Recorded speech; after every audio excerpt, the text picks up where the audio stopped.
আসসালামু আলাইকুম। কবিতার নাম মৌমাছি, কলমে আমি মোহাম্মদ আইয়ুব আলী। মৌমাছি মৌমাছি কোথা যাও তুমি, ছোট পাখি তোমায় ডাকে। ছোট পাখি আমি যে তোমায় ডাকি, একটু দাঁড়াও না বলে যাও কথা শুনি। কাজের সময় কেন করছো ডাকাডাকি। কাজের সময় করি কাজ, দেই না ফাঁকি। ছোট বলে করি না কাউকে অবহেলা। কেন ডাকছো শুনি তুমি সুন্দর পাখি। সময় ফুরিয়ে যায়, ডুবে যায় বেলা। মৌমাছি মৌমাছি কোথায় যাও তাড়াতাড়ি। যাই আমি ফুল বনে, যাই মধু আহরণে। সময় যে চলে যায় তাই সঞ্চয় করি, সময়ের কাজ সময়ে করি আপন মনে। তোমার সঞ্চিত ধন চোরেরা করে লুণ্ঠন। তোমার এত কষ্ট যায় শুধু অকারণ। আমাদের কলা কৌশল কি করিবে লুণ্ঠন। দুঃখ করি না করি শুধু আমরা মধু আহরণ। ন্যায় কেড়ে চোর মালিকের সঞ্চিত ধন। আপনার সৎ কি কখন নিতে পারে।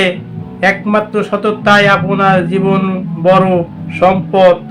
আপনি যাহা হারাবেন তাই নতুন করে গড়িবেন। ধন্যবাদ।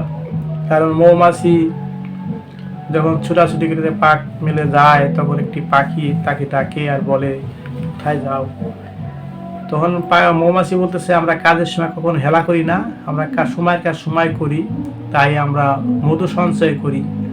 তখন পাখিটা বলতেছে তুমি এত কষ্ট করো, এত কষ্ট করে মধু সঞ্চয় করো, কিন্তু চোর বা মানুষ যারা শাক কাটে বা এমনি মাংস কাটে, তারা তো তোমার মধু সঞ্চয় করার মধুগুলো তারা নিয়ে যায়, ছিনিয়ে নিয়ে যায় বা চুরি করে নিয়ে যায়। তাই তোমাদের কি অনেক কষ্ট হয় না?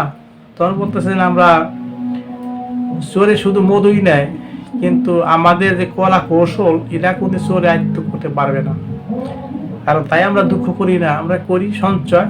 যদি চোরেরা নিয়ে যায়, নিয়ে খায়, সেটা তার ব্যাপার।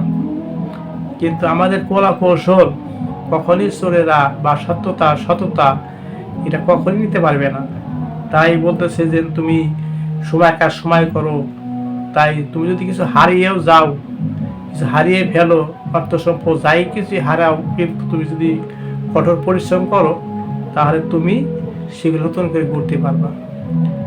তাই অনেক সুন্দর পাখি এবং মৌমাছির আমাদের জীবনের অনেকগুলো কথা রয়ে গেছে।